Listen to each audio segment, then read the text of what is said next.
kaunti ma Homabay ka omakore kod tend arita kwe e sub kaunti ma Homabay obedo gi romo gi jopiny e kar chung' od bura ma Homabay town mar chiwonegi puonj e wi okenge ma owinjo bednegi luwo e weche motenore kod lope mar geng'o achudhe ma sani okonore kendo mayo jopiny. Ali Abich nigi ler e wi lipodni.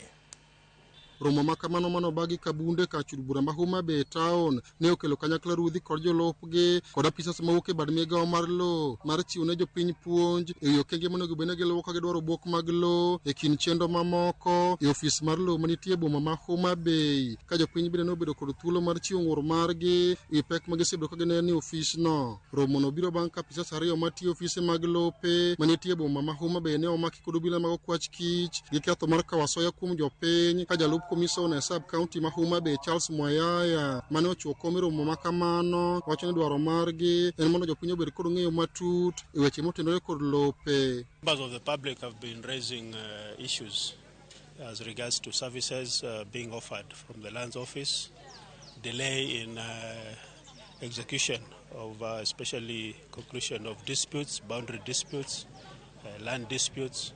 So we wanted them to have a one-on-one conversation with the officers, the registrar, officials from the National Land Commission, the valuer, land surveyor, and we've had a fruitful engagement.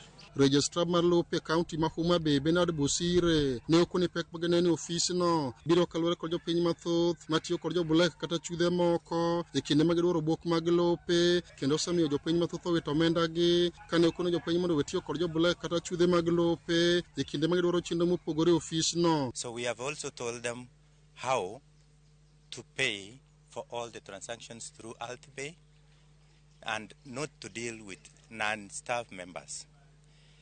Most of the public normally like dealing with their agents or brokers, and normally they come when they have already been conned money.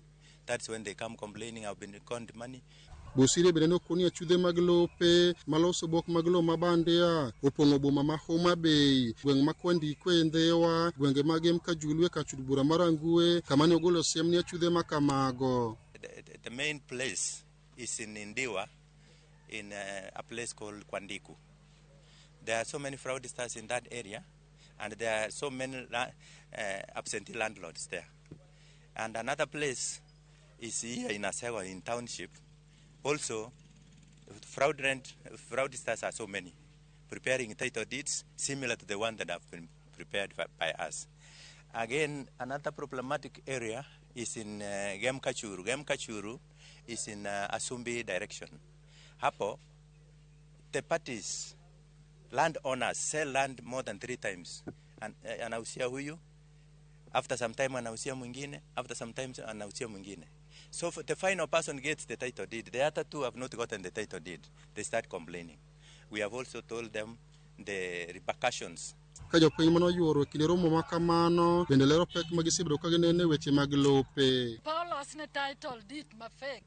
Imonja go kendo igoya mamaka gi polise matera mbeta mabigoya. Kendo sani wan gi ng'ate court mabe akia kata kumoa to wacho ni en gi title deed mar lopa kendo dwani mondo dara.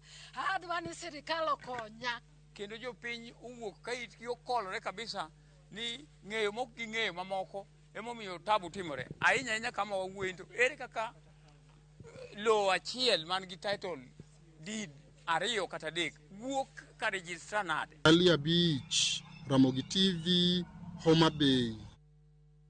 Ramogi odani mondo wadhi ane achiel kachiel nyaka kar gundho lai mag somo e pacho ka KICD kama jatend